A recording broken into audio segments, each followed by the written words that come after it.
अस्सलाम वालेकुम दोस्तों। तो कैसे हैं आप सब? ठीक ठाक हैं, फिटफाट हैं, बम्बाट हैं। और आज हम आ चुके हैं चीचा वतनी घंटा घर चौक नईम भाई की शॉप पर। और ये वीडियोस मेरे चीचा वतनी वाले दोस्तों के लिए है, चीचा वतनी के सब्सक्राइबर के लिए है। मेरा काम है आप तक अपडेट देना कि किस शॉप पर कौन सी चीज़ पड़ी है। तो भाई नईम की शॉप पर हम आए हुए हैं। यहाँ पे जो है 25 से 30 दिन के जो है ना पट्ठे कुछ आए हुए हैं और काफ़ी सारे सेल भी हो गए हैं और ये 3 से 4 पीस पड़े हैं।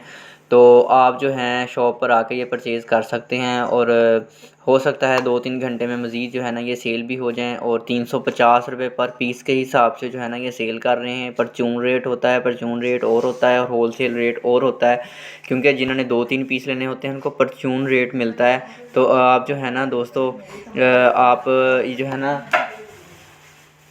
ये ख़रीद सकते हैं आके। और उसके साथ ही साथ इनके पास कबूतर भी होते हैं और साथ ही साथ इनके पास छोटे चूज़े 1 दिन के वो भी होते हैं। आप वो भी ख़रीद सकते हैं। उसकी वीडियो छोटे चूज़ों की मैंने अलग से डाल दी है और कबूतरों वाली वीडियो जो है वो मैंने अलग से डाल दी है। आप वो भी मेरे चैनल पे जाके वो अलग से वॉच कर सकते हैं और उसके रेट भी जो हैं आप जान सकते हैं कि इस टाइम जो है चीचा उतनी सिटी के अंदर क्या रेट्स जो हैं परिंदों के चल रहे हैं।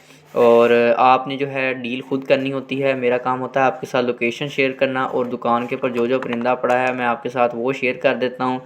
तो बाकी आपने बारगेनिंग खुद कर लेनी होती है। आपको घर बैठे जो है ना आपको जाने की ज़रूरत नहीं है कहीं पे भी। आप मेरे चैनल पर आएँ और आपको जो है जो शॉप भी आप सर्च करना चाहते हैं कि आज इस शॉप पर क्या क्या कौन कौन सा परिंदा पड़ा है, तो आप मेरे चैनल पे आके एक बार पहले देख सकते हैं घर बैठे। और फिर आप जो है ना सिटी आके शॉप पे आके जो है ना वो परिंदे परचेज़ कर सकते हैं, क्योंकि चीचा वतनी के इर्द गिर्द बहुत से गांव लगते हैं जो कि गांव से लोग इतनी दूर से आते हैं। बाज़ तो उन्हें वो परिंदा नहीं मिलता जो वो लेने आए होते हैं, तो उनका टाइम भी ज़ाया नहीं होगा और उनके पैसे भी ज़ाया नहीं होंगे।